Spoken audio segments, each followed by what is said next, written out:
Hi guys, my name is doctor Nisha Nagpal और आज हम बात करेंगे ब्रेसेस के ट्रीटमेंट के बारे में, यानी कि दांतों में तार लगाने के इलाज के बारे में बात करेंगे।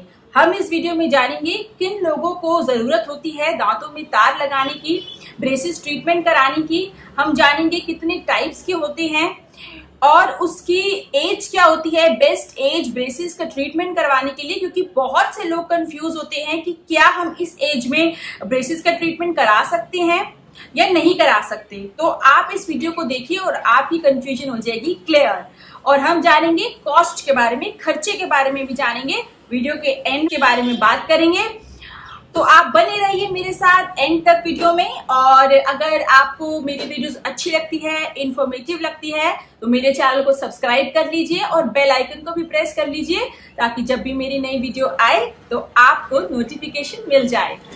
और लाइक, शेयर और कमेंट करना भी नहीं भूलिएगा। तो चलिए शुरू करते हैं। सबसे पहले तो हम जान लेते हैं कि ब्रेसेस का ट्रीटमेंट यानी कि तार लगाने का जो इलाज है वो किन लोगों को करवाना चाहिए। तो देखिए, जो हम तार लगाने का ट्रीटमेंट करते हैं, ब्रेसेस ट्रीटमेंट करते हैं, वो हम अपने दांतों को एक अलाइन करने में, जिनको मैलक्लूजन होता है उनको अलाइन करने में दांतों को हेल्प करते हैं। चलिए सिंपल भाषा में समझते हैं। देखिए, अगर आपके दांत कुछ इस तरह से दिख रहे हैं, अगर आपको लगता है आपके सामने वाले दो दांतों के बीच में स्पेसिंग है, या फिर सारे ही दांतों में थोड़े थोड़े स्पेसिंग है, तो आप ब्रेसेस का ट्रीटमेंट करवा सकते हैं। दूसरा, अगर आपके दांत कुछ इस तरह से दिखते हैं, यानी कि आगे ऊपर वाले दांत जो है वो बाहर की साइड है, फोटो में देखिए कुछ इस तरह से है, तो आप ये ब्रेसेस ट्रीटमेंट ले सकते हैं। इसको हम बोलते हैं प्रोक्लाइंड। तीसरा, इसका ही उल्टा रेट्रोक्लाइंड, अगर आपके दांत जो है अंदर की तरफ है, तो फोटो में देख के आप समझ सकते हैं कि अगर ऐसे कुछ दांत है तो ये ब्रेसेस के ट्रीटमेंट के लिए जा सकते हैं। एंड लास्टली, जो फोटो में दिखाया जा रहा है क्राउडिंग, तो जब क्राउडिंग होती है तो उसमें भी हम ये ट्रीटमेंट ले सकते हैं। तो अब हम इसकी इतनी अंदर डिटेल में नहीं जाएंगे कि ट्रीटमेंट कैसे होता है, क्या क्या करना पड़ता है, कौन से दांत निकलवाने पड़ते हैं। तो इसको असाइड करके हम एक जो है बेसिक यहाँ पर जनरल इंफॉर्मेशन लेते हैं कि ब्रेसेस जो होते हैं वो कितनी तरह के होते हैं। टाइप्स ऑफ ब्रेसेस के बारे में जानते हैं। सबसे पहला जो मोस्ट कॉमन होता है वो होता है हमारा मेटल ब्रेसेस, जो हमारा कुछ इस तरह से दिखता है। एक डिसएडवांटेज होता है कि इसका जो अपीयरेंस होता है, अगर आप पब्लिकली मीटिंग में होते हैं या फिर आप बात करते हैं तो ये शो होते हैं, दिखते हैं। And second is ceramic braces. तो सेरामिक ब्रेसेस जो होते हैं वो हमारे कुछ इस तरह से दिखते हैं। तो इसका मतलब हो गया, जो हमारे दांतों का रंग होता है ये उसी कलर के होते हैं।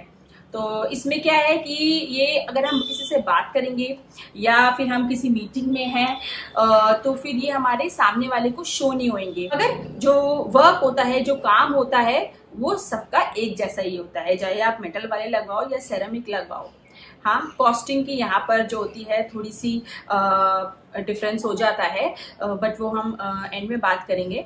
तो अब हम बात कर लेते हैं लिंगुअल ब्रेसेस के बारे में। तो नाम से ही इट्स लिंगुअल, तो लिंगुअल मतलब पीछे की साइड। अब जैसे इसमें आप फोटो में देख रहे हैं, ये दांतों के पीछे की साइड लगते हैं। This one is aligners. तो अब ये अलाइनर्स क्या है कि इस पे मैंने एक बिल्कुल पूरी डिटेल वीडियो भी बना रखी है, मैं ऊपर सजेशन में डाल दूंगी, आप जो है देख सकते हैं। ये जो अलाइनर्स है ये हमारे बिल्कुल ही ट्रांसपेरेंट होते हैं। फोटो में देखिए कुछ इस तरह से ट्रेस मिलती है ट्रांसपेरेंट। क्या होता है कि हम इसको उतार भी सकते हैं और पहन भी सकते हैं अपने आप, बट इसका कुछ टाइम पीरियड होता है कि इसको इतना समय तक जो है पहनना ही पहन। आप ये भी समझ लीजिए, इसका ये डिसएडवांटेज भी होता है, जब ये खुद से उतर जाते हैं तो बहुत से लोग इसको हल्का सा भी डिस्कम्फर्ट लगता है तो इसको उतार देते हैं। तो अगर आपने उतार दिए तो ये वर्क भी नहीं करेंगे आपके दांतों में। तो इसका एडवांटेज यही है कि ये बिल्कुल ही इनविजिबल होते हैं। अगर आप पहनेंगे सामने वाले को पता भी नहीं चलेगा कि आपने कुछ ट्रीटमेंट करा रहे हो दांतों में। ये भी जान लेते कि किस कंडीशन में हम ये ट्रीटमेंट नहीं भी करा सकते हैं।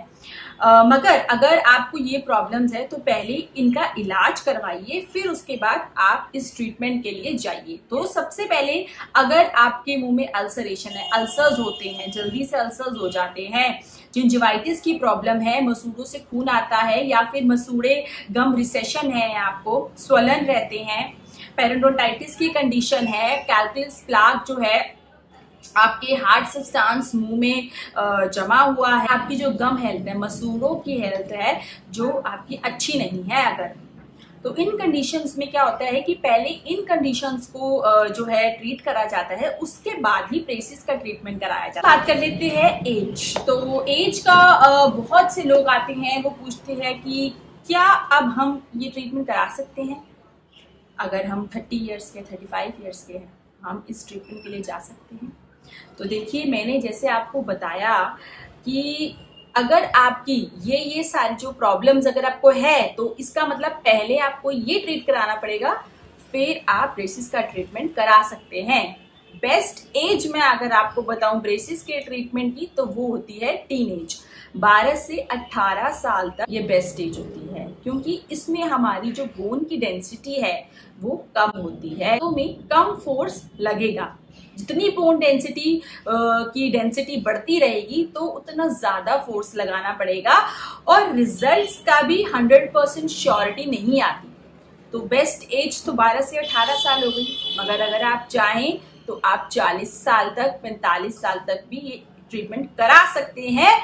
बट आपको जो मैंने कंडीशंस बताई हैं कि ये कंडीशंस नहीं होनी चाहिए। अगर आपको वो है तो उसको पहले ट्रीट कराइए, फिर उसके बाद ही आप ट्रीटमेंट ले सकते हैं।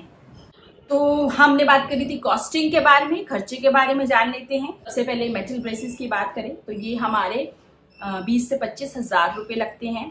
तो मैं आपको दोबारा बता देती हूँ, ये तो मैं यहाँ पर आपको एक जनरल कॉस्टिंग बता रही हूँ। आप किस जगह रहते हैं, कौन से क्लिनिक पे जाते हैं, कौन सा क्लिनिक आपको क्या मटेरियल यूज करता है, वो डिपेंड करता है।